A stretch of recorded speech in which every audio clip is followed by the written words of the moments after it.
round 4, pick 134, Spencer Buford, offensive lineman. I think you went first last one, so I'll take this one. He's 6'4", 304 pounds. He played, obviously, along the offensive line. He's expected to transition inside to play a guard position for the 49ers. Some of his highlights in college, he only allowed 2 sacks and 1 hit on 420 pass blocking attempts. So that's fantastic. That's really good. But he is a 4th-round pick, and I anticipate it will be really difficult for him to make the active roster. But great thing about that is we do have a practice squad. We're going to have several offensive linemen on the practice squad, just in case someone gets hurt. Like we've seen that in a 49er uniform. We've seen plenty of guys get hurt. So we'll see what Spencer Buford adds. And like I said, there's a lot of positions up for grabs, and we'll see what Spencer can do for this team. What were your thoughts on him? And do you think he has a realistic chance of making the 53-man active roster? Yeah, I absolutely do think he can make the team. And man, I just, I was just watching some stuff on him, and I just seen how he was manhandling dudes. Just quick little highlights, but there were some highlights where he was looking like Trent Williams, where he was just, and I know it's college, and I know some of the competition, it might be a little, watered down or whatever, but yeah, it looked like, with the stat that you just pulled up, I mean, 2 sacks and 1 hit. I mean, right. Jesus, if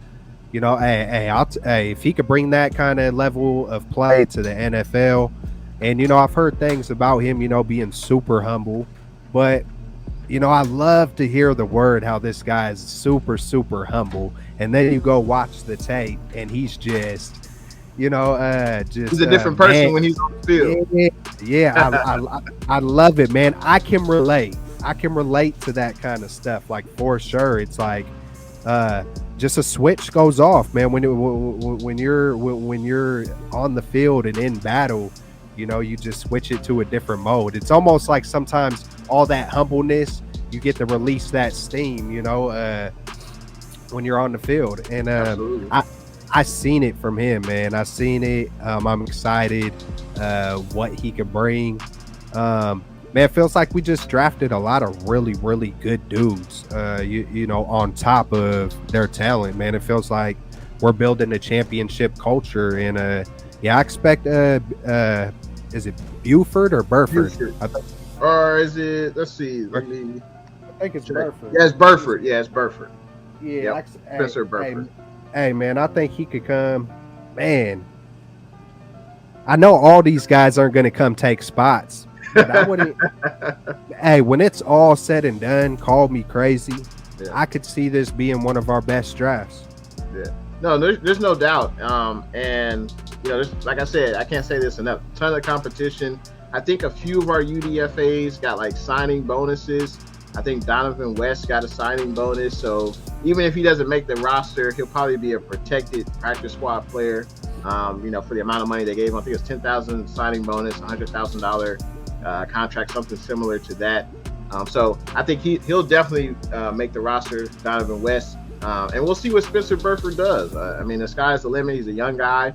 And I can't wait to see him, match up. And what's great about the 49ers drafting all these offensive line players, they're going to be going up against stout defensive players. So that's only going to continue to make them better. Like they say, iron sharpens iron. So looking forward to that in camp.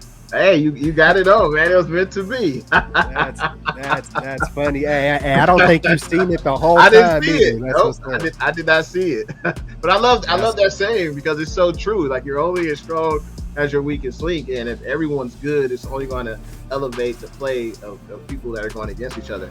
No one wants to get embarrassed on the football field. Everyone wants to, do their best, and I think that statement is very true. Iron sharpens iron. We go into